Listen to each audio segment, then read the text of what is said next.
Very Yeah, well. very good. I've got something to start off with though.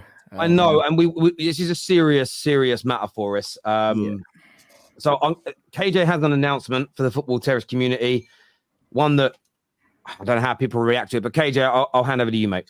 Yeah, so I've been thinking about this for a while, and a lot's gone on, and a lot of changes have happened. So I think this is something that needs to happen. I spoke to Terry about it multiple times, and I don't know how he feels about it fully, but I think it's hard. Time's come to an end, people. Time has come to an end. My protest against the Glazers is done. Screw it. I'm back, man. I'm back. I'm tired of not buying kits. I'm tired of not potentially going to flipping games. I'm sick of it. Ineos are here. Bun the Glazers. That's still on, but Ineos is here. Sir Jim, Wilcox, Barada. Man's back on the train, boys. Man's back on the flipping train.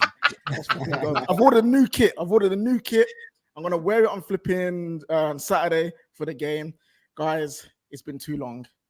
No one wants to take it seriously. And to be fair, Sir Jim, he's so gullible, man. So gullible. This guy. One piece of Twitter news and you're out buying kits for the new season. No, it's not even Twitter news. How's it gullible for Twitter news to when Sir Jim's actually going out to do things that I want him to do? He's coming. He's made appointments that I want to see.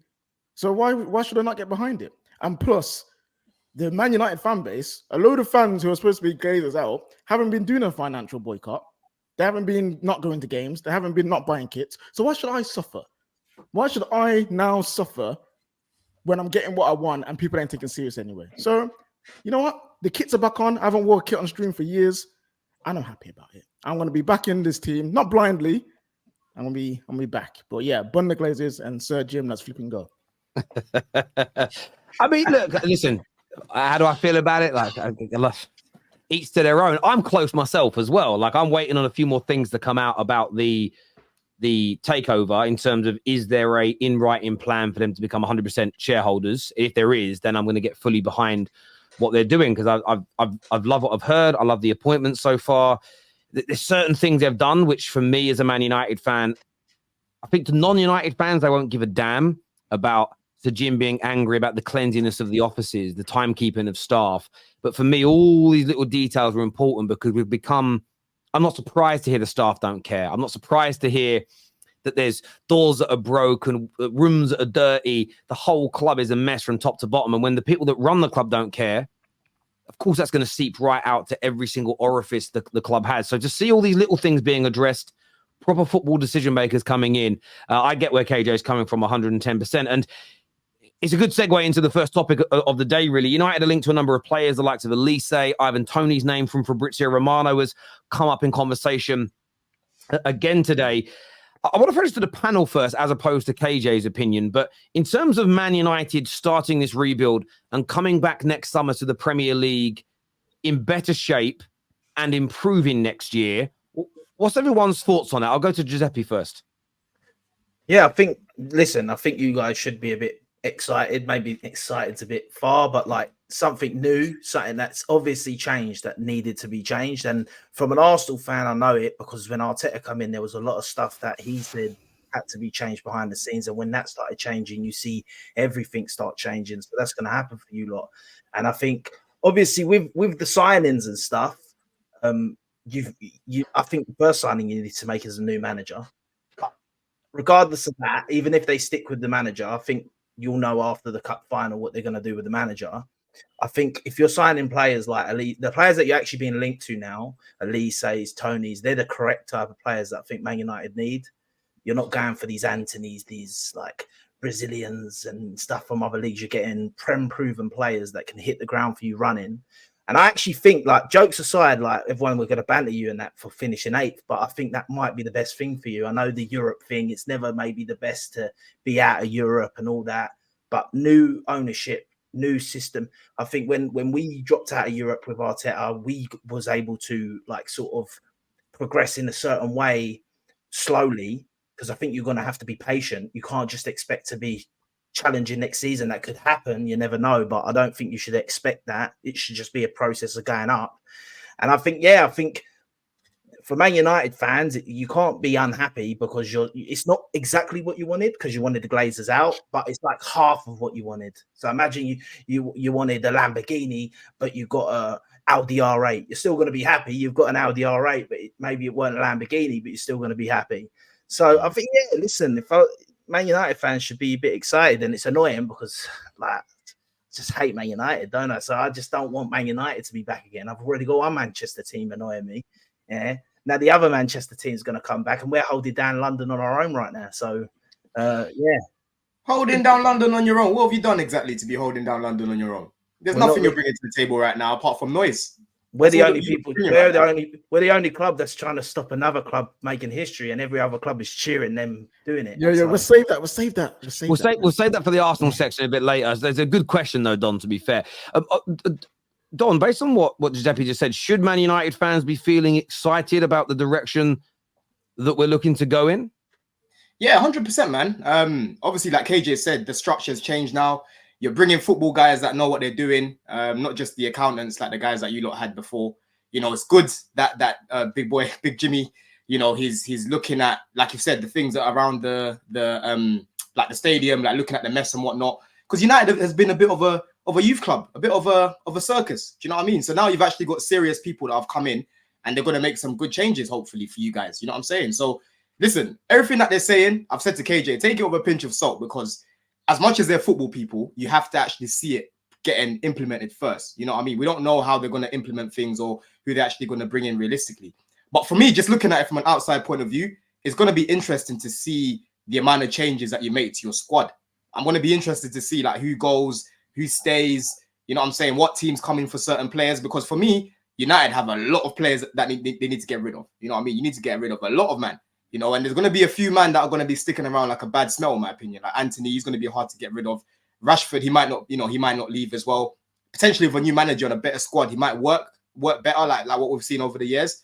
But it's going to be interesting to see, innit? Because obviously Chelsea made a lot of changes last year, but are United going to do the same? You know, obviously you don't want to make too many changes, but at the same time, Terry, you want to improve the quality. You want to improve the quality. That's a really good point. That's a really good point, because I think, and I want to throw this out to someone else on the panel to kind of answer it as opposed to me, but we want to get rid of lots of the dead wood, but we've also seen Chelsea get rid of probably too many players too quickly and buy too many players too quickly. And it's what's probably taken them until the last 2 months of this season, 2 years in, to really start looking settled. So, Nobbins, is it better that Man United, when it comes to the squad, it is a little bit more sort of little and often, as opposed to a massive overhaul in this first summer under Ineos? That's an interesting point. I don't think what Chelsea have done is necessarily a bad thing, though. In terms of in terms of the correlation to United, so it's not necessarily so if we're using like this 2 to 3 year window, as you know, Chelsea, you know, bit mudded for a couple of years, whatever, but now already, and we're basing off like the start of 2024, they're looking pretty good. That's actually not that long at all in the grand scheme of things. When we consider that United have been pretty poor for 10 years, that's not throwing shade. That's just like a fact. So I actually don't know if it's a bad thing. I think that there needs to be a mentality shift for a lot of United fans where they think, and there's nothing wrong with this, just go right for the next sort of like 2 to 3 years. Maybe we won't be challenging for top 4 or whatever. Maybe we will do what Chelsea did last year and Chelsea did this year, you know, where we're sort of like you're on 8th, 7th, 6th sort of vibes. And you focus more so on youth development and your young stars, like Mainu, for example. I don't think that's actually necessarily a bad thing. If anything, I would actually I'd say that United are probably in a worse position than what Chelsea were, in terms of like you've got assets there which have got very little sale value, but are costing you a lot of money to keep. Like Casemiro, for example, who's like absolutely funded in respect of like value, but he's still on however many wages over how many years. It's not like Chelsea, who had like, you know, players like Koulibaly and Kante who they could relatively easily shift off to play places like Saudi Arabia, for example. I don't know if it's going to be that simple and straightforward. So I actually, if I was a United fan, I actually wouldn't mind the idea of large changes personally. Yeah. Very similar to what Robin said, where it's like the Chelsea example could have even been better for us. Do you know why? Because in the first summer, we were going for experienced players to suit what Tuchel wanted. If we went for these young players that we bought last summer, something before, I reckon we could have got top 4 this season. because you would have seen the improvement at the end of that season. It's actually only been less than a year since this young squad's actually come together. Because before we Koulibaly's, got the Sterlings, etc., who shouldn't really have been here anyway, Aubameyangs. So you man need a factory reset more than us. Like I agree with numbers when he said that, because high wages, poor players, poor performances, new ownership. I don't know why you can't just follow the Chelsea model. And it's been reported that he will by Ornstein, by the way, and just kind of literally just get a new set of players. When you say it's been, Ornstein says we're going to follow Chelsea's model. What did Ornstein say? He didn't say, basically, obviously verbatim, he didn't say specifically we're going to follow Chelsea's model, but he kind of alluded to the fact that they will approach it in a way where they're going to go for younger players and sort of like regen the squad that way, rather than just going for experience or winning now. Yeah, and that's an interesting point you make there, Chet, because that isn't, again, when you say I hear that, that's not me hearing copying Chelsea's model. That's me hearing we're going back to behaving how Man United used to behave. Because if you look at Sir Alex as a prime example, yes, we bought some very good players. You know, Andy Cole would be an example. But when we bought Ruud van Nistelrooy, he was one of the young, hot prospects in the Eredivisie. When we bought Ronaldo, he was a hot prospect. Roy Keane was very talented, but still a very young man at Nottingham Forest.